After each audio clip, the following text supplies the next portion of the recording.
Video games allow us to embody everyone from luminary knights to superheroes, warriors, monarchs, and thousands more, but for every good deed committed, we can't help but notice the questionable acts that accompany them. Can we still use the excuse for the greater good? The greater good. When does a battle become criminal, warfare become torture or murder? Let's shine the light on these supposed heroes to see what shadows they cast. The Geneva Convention and arms treaties exist IRL to prevent inhumane warfare, but can we judge our beloved protagonists by the same standards? So, in the immortal words of Dick Mychinko from Rogue Warrior, the most questionable depiction of honourable warfare in history, check the bodies and hold your balls, because I'm Ben from TripleJump, and here are 10 gaming heroes who should be done for war crimes. Number 10. Link, Legend of Zelda series. Link, always the plucky hero, fighting for the forces of light in the face of unrelenting darkness, saving the kingdom in the name of the beloved Princess Zelda. Remarkable choice in tights, and he's an absolute thieving scoundrel. Throughout the series, Link nabs anything he can get his hands on, usually for his own benefit. His crimes vary from shoplifting to burglary and looting, the latter of which is a legitimate war crime. And if the crime can include some general vandalism, all the better. In Link's Awakening, for instance, our hero can steal a bow from Mabe Village, which results in every other NPC, including the Windfish itself, branding him as a thief. As for the looting and pillaging, the gameplay rewards players for seizing spoils from defeated enemies or unsuspecting townsfolk. Throughout the multiple timelines, the sneaky lad amasses a veritable trove of goodies, ranging from simple bones and horns to valuable gemstones, rare jewellery, and mighty weapons. Although this is a mild start to our list, we at least believe Link would make a solid addition to the Thieves Guild thanks to his wily reputation. Number 9. Mario, Super Mario series. Yes, the Mushroom Kingdom is filled with bombastic colours, quirky characters, and jolly adventures, but beneath the colourful facade resides a torrent of deception and violence. How many millions of blocks has Mario smashed into oblivion? Not only is this literal vandalism, but this wanton destruction hides a horrific truth. Look closely at the power-up containing brick blocks. These are actually mushroom people, innocent denizens of the kingdom magically transformed by Bowser himself. This was even confirmed in the manual for Super Mario Bros., leading us to wonder, destroy the block, destroy the helpless captive within? As well as the potential murder of innocents, Mario partakes in just as much pillaging and looting as Link, continuously pilfering coins from dead enemies during his rampage. Furthermore, take a look at Super Mario World for the SNES, wherein the Vandal breaks into the Koopalings' lairs, murders their underlings, plunders their treasures, and beats them without remorse.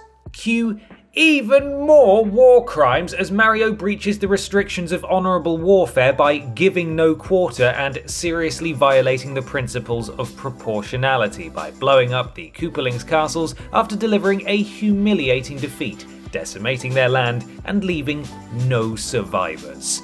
Move over, Dick Mychinko. Number 8. GUYBRUSH THREEPWOOD, Monkey Island series. Not only is GUYBRUSH a bad pirate, but he's also a bad pirate. He bumbles and makes mistakes, but also carries out decisions that are universally considered bad or evil. In Monkey Island 2, LeChuck's Revenge and The Curse of Monkey Island, Guybrush's youthful, simple demeanour crumbles away, revealing something far more sly, spiteful, and generally nastier. In fact, he regularly commits crimes that are both vicious and egotistical. He is clearly more than capable of being rude, crafty, and vindictive. He often resorts to pillaging, a rather consistent hobby among heroes on this list so far, destroying civilian property, and even framing innocent people for his own crimes. Granted, in later installments he becomes more compassionate and rarely resorts to the cruel nature of his past, but he should have been arrested and tried for his crimes far before this change of heart actually occurred. In spite of all this, however, he's still a well-loved character, being described by IGN as delightfully amusing and deemed by Games Radar as both an unlikely pirate and also an unlikely hero. Maybe his appeal is similar to that of Jack Sparrow, with far less eyeliner admittedly, but still possessing that similar lovable, bumbling nature that always seems to get him into trouble, as well as out of it. He has killed, and he will kill again. Number 7. Commander Shepard, Mass Effect Trilogy. The Mass Effect series consists of 3 excellent games that definitely did not suffer from a rushed ending or even worse 4th edition to the franchise. That's 3. And they were great. And also, Thane didn't die at the hands of Kai Leng. He just didn't, alright? The beauty of these games relies on their ability to construct a vast, epic narrative that the player directly influences via a multitude of tough moral choices like, should I seduce this blue alien? Or should I seduce the purple alien? Shepard can become a shining paragon of hope and heroism, or they can instead opt to transform into a villainous renegade who doesn't hesitate to cooperate with terrorists, destroy entire colonies and species, commit murder, and, of course, loot anything they can get their Omniblade gauntlets on. Renegade Shepard often displays either direct contempt or absolute indifference, choosing to be needlessly insulting and patronizing to their allies, and damn it, I will not stand for anyone treating Tali with anything but the utmost care and kindness. She's fragile. This version of Shepard is homicidal and bloodthirsty, with violent and brutal tendencies that cause their very form to be torn asunder under the weight of such evil. Number 6.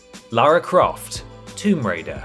We all saw how Lara transformed from naive youngling to hardened murderer within mere minutes in the Tomb Raider reboot. She's able to dissociate in alarming fashion, almost like a serial killer might. Oh no.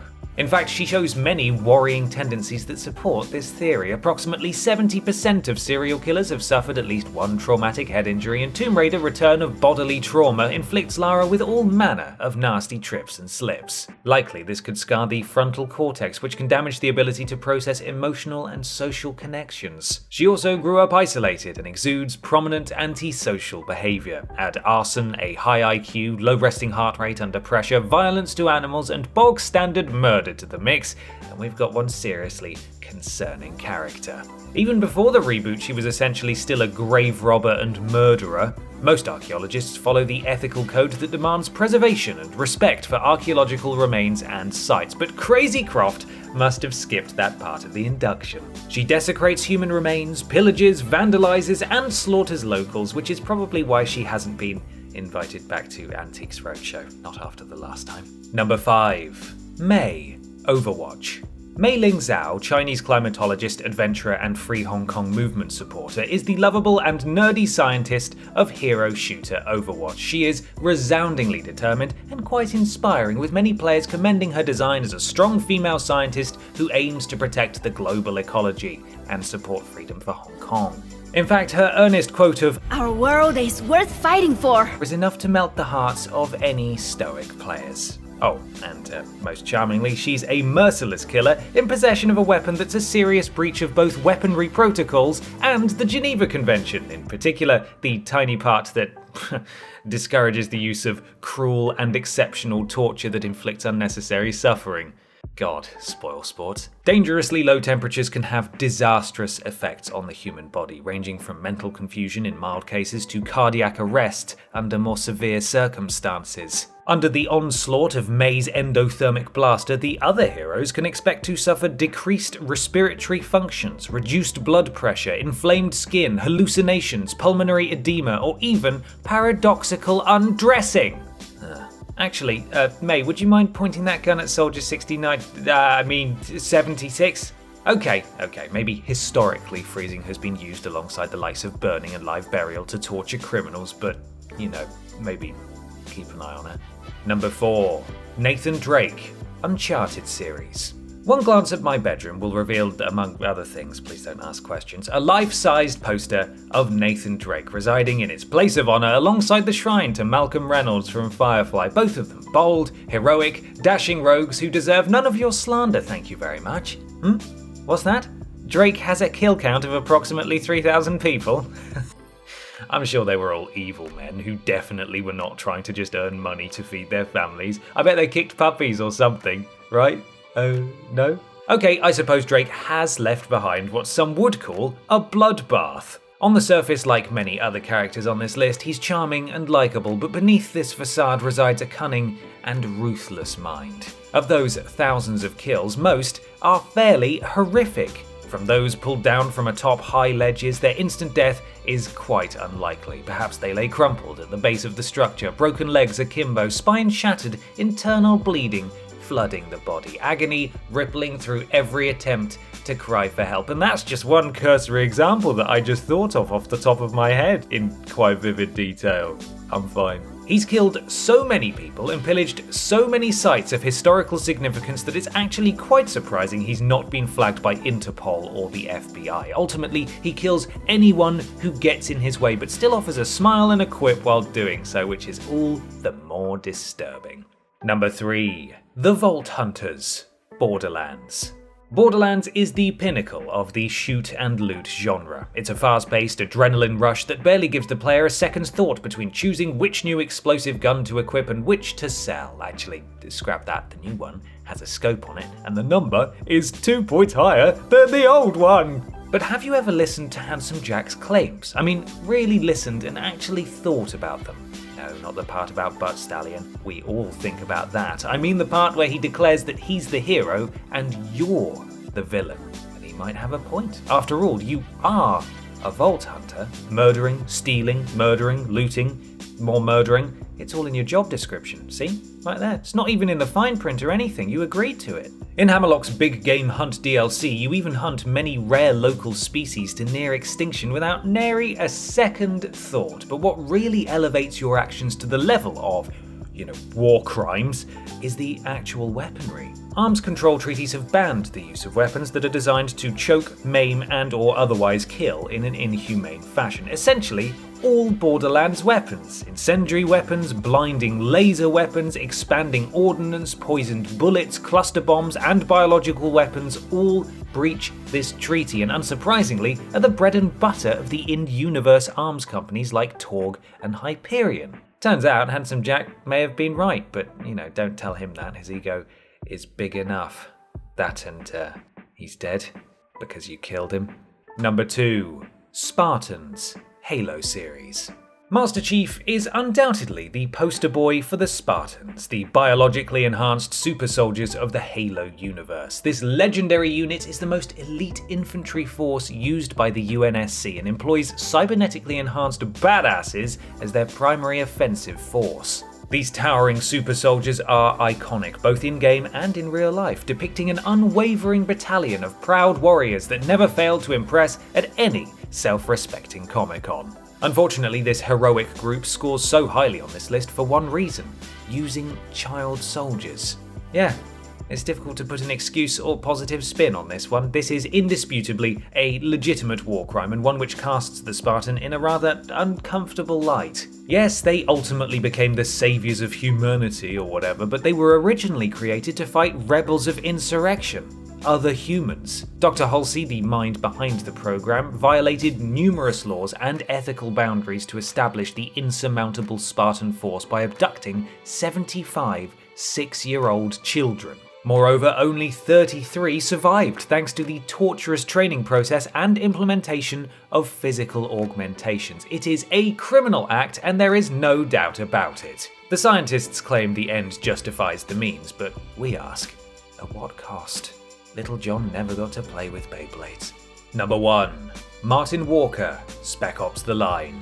At a simple glance, this title appears to be little more than yet another over-the-shoulder pew-pew shooty-shooty warfare game. So far, so generic, we didn't expect much. John Carmack, founder of id Software, was once quoted saying, "Stories in video games are like stories in porn films. They're expected to be there, but they're not that important." SPEC-OPS The Line then stood up and declared, "Hold my explosive war crime beer."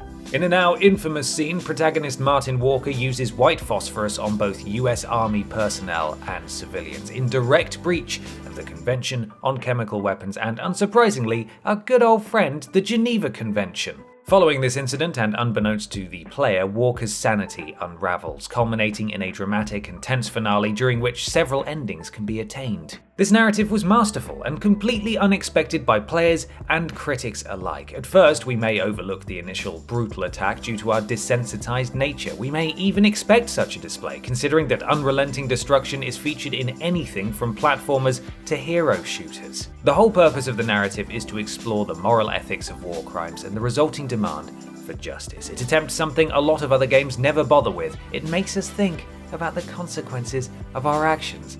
And there we have it. These so-called heroes have a lot to answer for. With a TripleJump jury demanding justice and Judge Billy Ray Walrus holding the gavel firmly in his flippers, who would you call to the stand? Bring down the hammer of justice in the comments below. You can follow myself and TripleJump on Twitter here, and while you're at it, why not support the things you enjoy by having a look at our Patreon? Don't forget to like the video, share it with your friends, and subscribe to the channel. I'm Ben from TripleJump, and thanks for watching.